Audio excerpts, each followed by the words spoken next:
భారతదేశంలో పుట్టి ఉండి ఉండకపోయి ఉంటే ఈ దేశం ఇలా ఉండేది కాదు.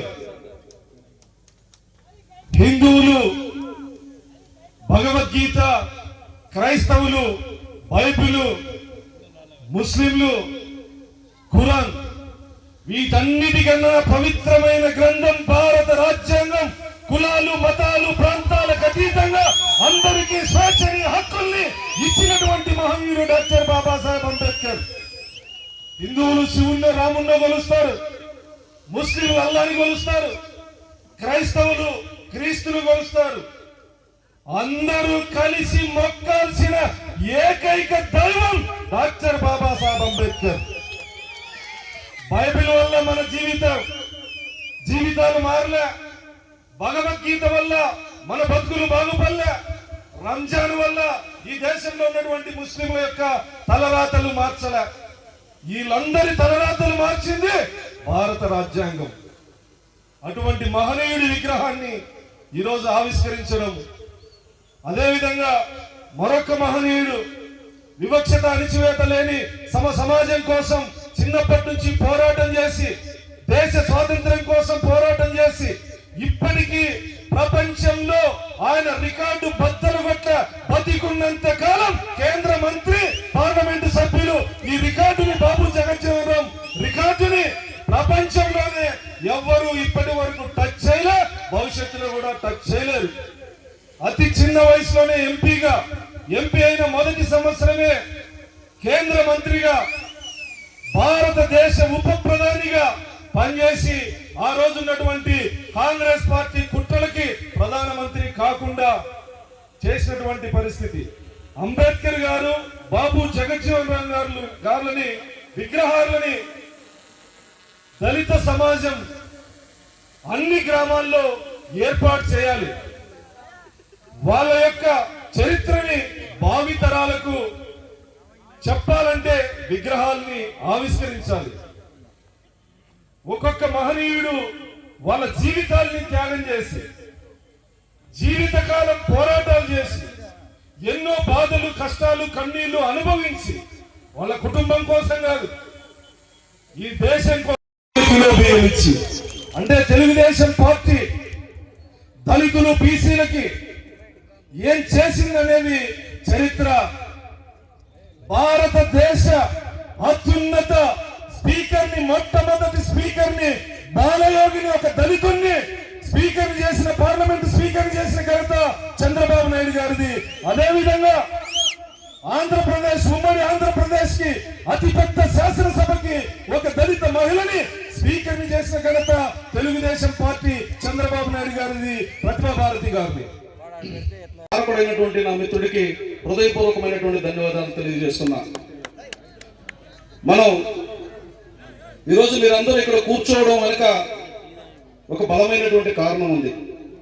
ఎందుకంటే బానిసత్వం నుంచి విముక్తి కలిగించినటువంటి మహానుభావులు ఆ ఇద్దరు.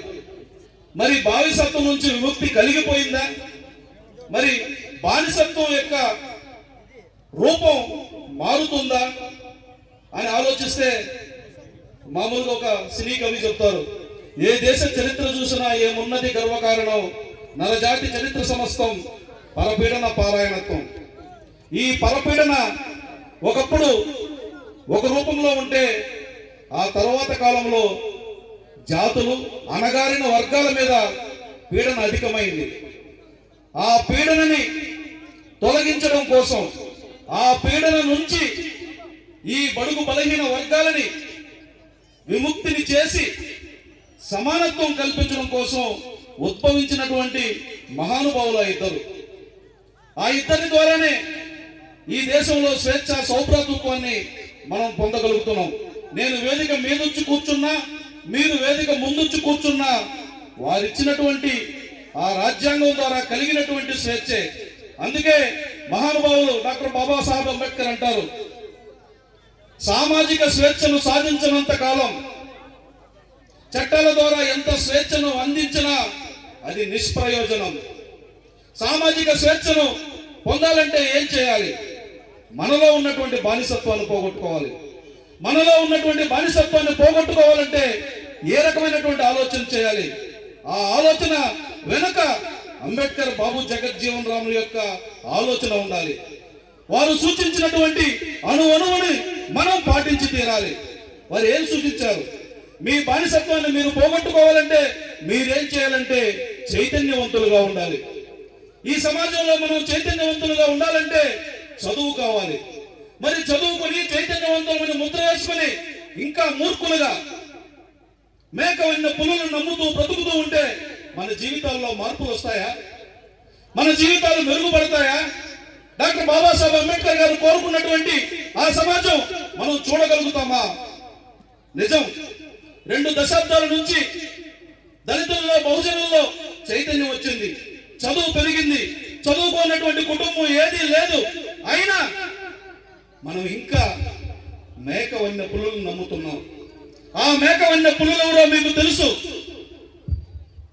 మేక వన్య పులులుగా ఉండి మనల్ని మన కంటిని మన చేత్తో పుడిపించి మన సమాజాన్ని మనమే కిందికి దొక్కుకుంటున్నటువంటి కాలం నుంచి ఈ సమాజంలో దార్శనికుడైనటువంటి అంబేద్కర్ గారి యొక్క ఆలోచనని నేను నింపుతాను, అంబేద్కర్ గారి యొక్క ఆలోచన విధానానికి తగుదైనటువంటి పాలనని నేను అందిస్తానని వచ్చినటువంటి మహానాయకుడు గౌరవనీయులు నారా చంద్రబాబు నాయుడు గారు. నేను ఆ పార్టీలో ఉన్నానని, ఆ పార్టీ ద్వారా ఎమ్మెల్యే అయినానని చెప్పడం కాదు. నేను కూడా బాగా చదువుకున్నా, జర్నలిస్ట్ గా 22 సంవత్సరాలు పనిచేశా. వివిధ హోదాల్లో వివిధ సమాజాల్లో జరుగుతున్నటువంటి చాలా విషయాలను దగ్గరగా పరిశీలించా.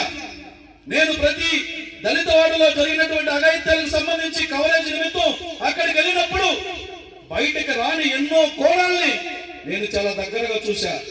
అప్పుడు అనిపించింది నాకు, ఈ సమాజం ఇంకా సంస్కరింపబడాలి. అందుకే అంటాడు బాబాసాహెబ్ అంబేద్కర్ గారు, మేకల్నే బలిస్తారు పులులను బలివరని. ఇంకా మనల్ని మేకలుగా తయారు చేసి వారు పెట్టినటువంటి ఆకులను తిని బ్రతికి వారికి బలి పశువుగా మారుతున్నాం. ఈ బలి పశువుగా మారే విధానం నుంచి మనం మారాలి, మనతో ఉన్నటువంటి వారు మారాలి, మన వారందరూ మారాలన్నటువంటి బలమైనటువంటి ఆలోచన కలిగింది.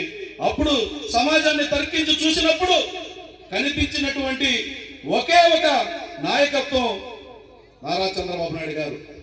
నేను చాలా గర్వంగా చెప్తున్నాను, స్వేచ్ఛ కోసం, సమానత్వం కోసం మీరు ఈ రోజు చూసినట్లయితే కూడా దళితులకు అగ్రతాంబూలం ఇవ్వడం జరుగుతోంది. దళితుల జీవితాల్లో మార్పులు నింపాలంటే కృష్ణా కార్లు ఇవ్వాలని 2014లోనే దళితులకు ఎస్సీ కార్పొరేషన్ ద్వారా కృష్ణా కార్లు ఇవ్వడం జరిగింది. గ్రామాల్లో దళితుల జీవితాలు మారాలంటే వారికి భూమి ఉండాలి, రైతులతో సమానంగా వారికి కూడా ఎకరమో 2 ఎకరాల పొలం ఉంటే వారి గౌరవంగా వారు వృత్తిని చేసుకుంటే వాళ్ళకి తెలిసింది కాయ కష్టం చేయడం తప్ప మరొక విధానం తెలియదు.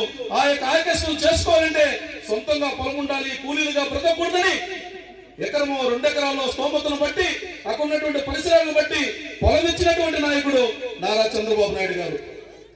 అయ్యా, ఈ దేశంలో, ఈ రాష్ట్రంలో ముఖ్యంగా కొన్ని వర్గాలు ఆర్థికంగా ఎదుగుతున్నాయంటే కారణం విదేశాలకు వెళ్ళి చదువుతున్నారు, విదేశాలకు వెళ్ళి సంపాదిస్తున్నారు. విదేశాల్లో ఉన్నటువంటి సంపదని వారు సంపాదించి రాష్ట్రానికి పంపించి పెట్టుబడిగా ఆ వర్గాలను అభివృద్ధిలోకి తీసుకొస్తున్నారని తెలుసుకుని